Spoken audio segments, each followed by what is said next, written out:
Process ഒന്നുകൂടെ പറയാം. ആദ്യം എന്ത് ചെയ്യും, നമ്മൾ ഓവറോൾ ഡിസ്കൗണ്ട് കണ്ടുപിടിക്കും. അതിനുശേഷം നമുക്കറിയാം ഒരു ഇക്വേഷൻ നമ്മൾ പഠിച്ചിട്ടുണ്ടല്ലോ, ആ ഇക്വേഷൻ യൂസ് ചെയ്ത് സിമ്പിൾ ആയിട്ട് നമുക്ക് മാർക്കപ്പ് കണ്ടുപിടിക്കാം. ഓക്കെ, അപ്പം ഓവറോൾ ഡിസ്കൗണ്ട് കണ്ടുപിടിക്കാനാണ്. ഓവറോൾ ഡിസ്കൗണ്ട് എങ്ങനെ കണ്ടുപിടിക്കാം? നമുക്ക് റേഷ്യോയിൽ ചെയ്യാമല്ലോ, റേഷ്യോ മെത്തേഡ് ചെയ്യാം. ഇപ്പോൾ 4% എന്ന് വെച്ചാൽ എത്രയാണ്?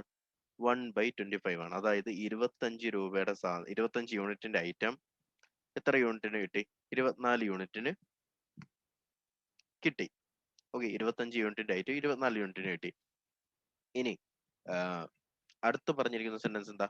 And gives 1 article free on the purchase of 15 articles. അതായത് പറയുന്നത് ഇങ്ങനെയാണ്, 15 ആർട്ടിക്കിൾ വാങ്ങിക്കാൻ നേരത്തെ ഒരു ആർട്ടിക്കിളും കൂടെ ഡിസ്കൗണ്ട് കിട്ടി. സത്യം പറഞ്ഞാൽ എന്താണ്? 16 ആർട്ടിക്കിളിൽ ഒരെണ്ണം ഡിസ്കൗണ്ട് കൊടുത്തു എന്നാണ് അതിന്റെ മീനിങ്. 16 ആർട്ടിക്കിളിൽ ഒരെണ്ണം ഡിസ്കൗണ്ട് കൊടുത്തു. അപ്പൊ 16 15 മാറി അല്ലെ? 16 യൂണിറ്റ് 15 യൂണിറ്റ് ആയിട്ട് മാറി. ഓവറോൾ ഡിസ്കൗണ്ട് എത്രയെന്ന് നമുക്ക് കണ്ടുപിടിക്കാം. സോ ഇത് എത്ര വരും? ക്യാൻസൽ ചെയ്യാനുള്ളവർക്ക് ക്യാൻസൽ ചെയ്യാം. 25ഉം 15ഉം ക്യാൻസൽ ചെയ്യാം. അതായത് ഇങ്ങോട്ട് മാറ്റി എഴുതുവാണ്. 5ഉം 24 അവിടെ നിൽക്കട്ടെ, 16 ഇവിടെ നിൽക്കട്ടെ. 5ഉം 15ഉം 25ഉം 15ഉം ക്യാൻസൽ ചെയ്യുമ്പോൾ 5ഉം 3ഉം വരും. അതുപോലെ 16ഉം 24ഉം ക്യാൻസൽ ചെയ്യാലോ. അപ്പോൾ എത്ര വരും? 3ഉം 2ഉം വരും. 8 വെച്ച് ക്യാൻസൽ ചെയ്യുമ്പോൾ 3 and 2 വരും. സോ ഓവറോൾ ഡിസ്കൗണ്ട് എത്ര വരും? ഓവറോൾ ഡിസ്കൗണ്ട് അല്ല, ഇതിൽ നിന്ന് എത്ര വരും? അതായത് 10 യൂണിറ്റ് 9 യൂണിറ്റ് ആയിട്ട് മാറി. ഇതാണ് എഫക്റ്റ് അല്ലെ? 10 യൂണിറ്റ് 9 യൂണിറ്റ് ആയിട്ട് മാറി. അപ്പോൾ ഓവറോൾ ഡിസ്കൗണ്ട് എത്രയാണ്? എത്ര യൂണിറ്റ് ആണ് കുറഞ്ഞത്? 1 യൂണിറ്റ് ആണ് ഡിസ്കൗണ്ട് പോയത്. അപ്പോൾ 1/10 10% ആണ് ഡിസ്കൗണ്ട്. ഡിസ്കൗണ്ട് നമുക്ക് കിട്ടി 10% ആണ്. ഓവറോൾ ഡിസ്കൗണ്ട് നമുക്ക് 10% എന്ന് കിട്ടി. ഇനി നമുക്കറിയാം ഇങ്ങനെ പ്രോഫിറ്റ് എന്ന് വെച്ചാൽ എന്താ? Discount markup minus discount minus മാർക്കപ്പിന്റെ ഡിസ്കൗണ്ട് ബൈ 100. നമുക്ക് ചോദിച്ചിരിക്കുന്ന എന്താണ്? മാർക്കറ്റ് പ്രൈസ് അല്ലേ ചോദിച്ചിരിക്കുന്നത്? How much percentage above the cost price is the market price. അതായത് മാർക്കപ്പ് ആണ് ചോദിച്ചിരിക്കുന്നത്, എം ആണ് ചോദിച്ചിരിക്കുന്നത്. അത് പ്രോഫിറ്റ് എത്ര എന്ന് പറഞ്ഞിട്ടുണ്ട്? 35 എന്ന് പറഞ്ഞിട്ടുണ്ട്. 35 ഈസ് ഈക്വൽ ടു കണ്ടുപിടിക്കേണ്ട എം മൈനസ് ഡി എത്ര? 10 മൈനസ് 10m/100.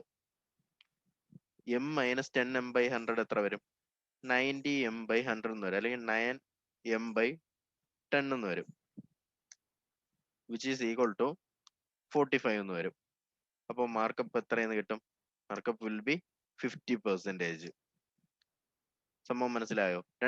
രണ്ട് പ്രോസസ്സാണ് ചെയ്തിട്ടുള്ളത്, രണ്ട് കണ്ടീഷൻ. ചിലപ്പോൾ ഇത് മാത്രമായിട്ട് ചോദിക്കാം, ഇതൊരു പ്രോബ്ലം ആയിട്ട് ചോദിക്കാം, ഇത് മാത്രമായിട്ട് ഒരു പ്രോബ്ലത്തിൽ ചോദിക്കാം, ഇത് രണ്ടും കൂടെ ഇൻക്ലൂഡ് ചെയ്തും ചോദിക്കാം. ഓക്കെ, ടയർ 1-ലാണെങ്കിൽ ഇത് ചോദിക്കാൻ ചാൻസ് ഉള്ളൂ, അല്ലെങ്കിൽ ഇത് മാത്രം ചോദിക്കാനേ ചാൻസ് ഉള്ളൂ. ടയർ 2 ആകുമ്പോഴാണ് രണ്ടും കൂടെ ഒരുമിച്ച് വന്ന് ചോദിക്കുന്നത്. ഓക്കെ, അപ്പോൾ എന്താണ് ചെയ്തത്? ആ കാര്യം ഒന്നുകൂടെ പറയാം, പ്രോസസ്സ് ഒന്നുകൂടെ പറയാം. ഇവിടെ 2 ഡിസ്കൗണ്ട് ഉണ്ട്. സോ നമുക്ക് ഓവറോൾ ഡിസ്കൗണ്ട് കണ്ടുപിടിക്കണം. എന്നിട്ട് മാർക്കപ്പ് ആണ് നമുക്ക് കണ്ടുപിടിക്കേണ്ടത് ഫൈനലി. സോ നമുക്ക് മാർക്കപ്പിന്റെ ഇക്വേഷൻ അറിയാം. Profit is equal to markup minus discount minus MD/100. Okay, അപ്പോൾ രണ്ട് ഡിസ്കൗണ്ട് വന്നിട്ടുണ്ട്. സോ നമ്മൾ ഓവറോൾ കണ്ടുപിടിക്കും. അതിനുവേണ്ടി എന്ത് ചെയ്യും? നമുക്ക് റേഷ്യോ മെത്തേഡ് ഉണ്ടല്ലോ. 4% ഡിസ്കൗണ്ട് എന്ന് വെച്ചാൽ 25 യൂണിറ്റ് 24 യൂണിറ്റ് ആയിട്ട് മാറും. പിന്നെ ഒരു ആർട്ടിക്കിൾ ഫ്രീ കൊടുത്തു, 15 എണ്ണത്തിന്റെ കൂടെ ഒരെണ്ണം ഫ്രീ കൊടുത്തു എന്ന് പറഞ്ഞാൽ 16 എണ്ണം വാങ്ങിച്ചപ്പോൾ ഒരെണ്ണം ഫ്രീ കിട്ടി, 16 ആർട്ടിക്കിളിന്റെ എമൗണ്ടിന് പകരം 15 ആർട്ടിക്കിളിന്റെ എമൗണ്ട് കൊടുത്താൽ മതി. അതാണ് അതിന്റെ മീനിങ്. ഓക്കെ, സോ അത് ക്യാൻസൽ ചെയ്യാൻ നേരത്ത് 10:9 എന്ന് വരും. 10:9. അതല്ലാണ്ട് നിങ്ങൾ മൾട്ടിപ്ലൈ ചെയ്തിട്ട് റേഷ്യോ സിംപ്ലിഫൈ ചെയ്താൽ 10:9 എന്ന് തന്നെ വരും. ഡിസ്കൗണ്ട് സോ നമുക്ക് 10% എന്ന് കിട്ടും. കിട്ടിയ ഡിസ്കൗണ്ട് സബ്സ്റ്റിറ്റ്യൂട്ട് ചെയ്യുമ്പോൾ നമുക്ക് മാർക്കപ്പ് കിട്ടും. ഓക്കെ.